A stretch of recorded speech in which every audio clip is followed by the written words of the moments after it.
Chetan Narula reporting for Cricket Country from the Adelaide Oval for the last time on this tour, and we arrive at this beautiful ground with Australia 1-0 up in the series. They won the Sydney ODI by 34 runs and now are on the cusp of a first ever ODI series win since January 2017 when they beat Pakistan 4-1 at home. Of course, it was a very different looking Australian ODI side, but that's how turbulent Australian cricket has been for the last one and a half, 2 years, that they have not managed to win an ODI series. In 2018, they had won only 2 out of 18 ODIs played all year. So they've made a good start to 2019 that they beat India in the very first game of the World Cup year. So let's talk about the couple of factors that govern this match and the series going ahead.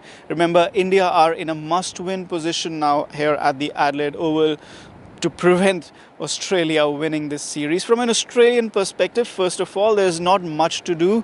It is expected that they will play an unchanged playing 11, and their biggest worry at the moment is if Glenn Maxwell is batting too low at number 7 to make a decent impact. So when you're just contemplating this sort of a query ahead of a match, you know everything is hunky-dory in your camp, and of course victory has that effect. So with that 1-0 cushion behind them, Australia are sitting pretty at the moment.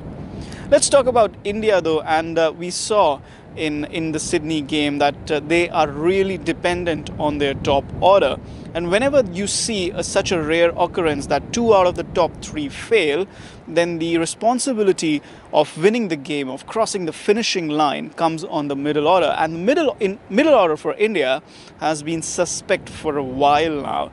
For the last couple of years, they've been experimenting with number 4. You have an indifferent form of MS Dhoni at number 5. Number 6 is up in the air. And with Hardik Pandya missing, the team is completely lacking in balance.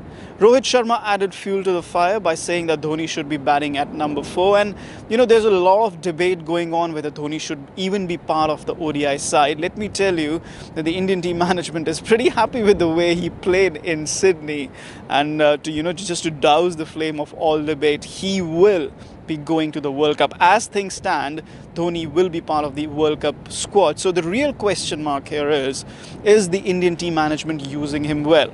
Well, for this match, the second ODI at Adelaide, the indication from the Indian team is that MS Dhoni will be batting at number 5, which means an Ambati Rayudu, who's done well in the Asia Cup and at the home series against West Indies. He did well in both those series, and he'll continue to bat at number 4. He will continue to be a part of the 11, of course, despite a suspect bowling action.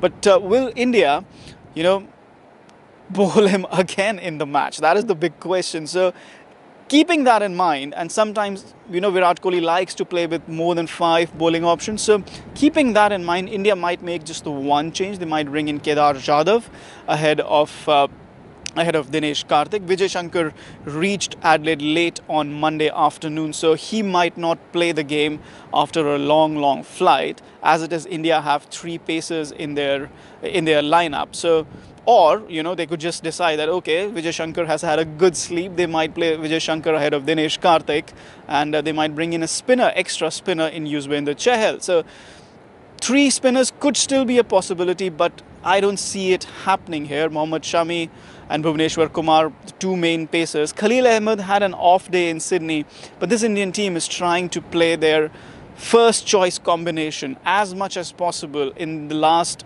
12-13 games that they have remaining before the World Cup. So just to keep Khalil Ahmed out after 1 game might not be a possibility. So maybe one change for India, Australia unchanged. But remember, as we go into Tuesday and the second match of this short ODI series, the question mark is, can India win and stay alive in this series? The question with these short series is that, there's so little turnaround time that in the blink of an eye, you are almost at the end of the series. So India are already treating this as a knockout game, a must-win game for India. I'll see you from Melbourne, and then we'll figure out whether India have arrived in Melbourne with the series still to play for.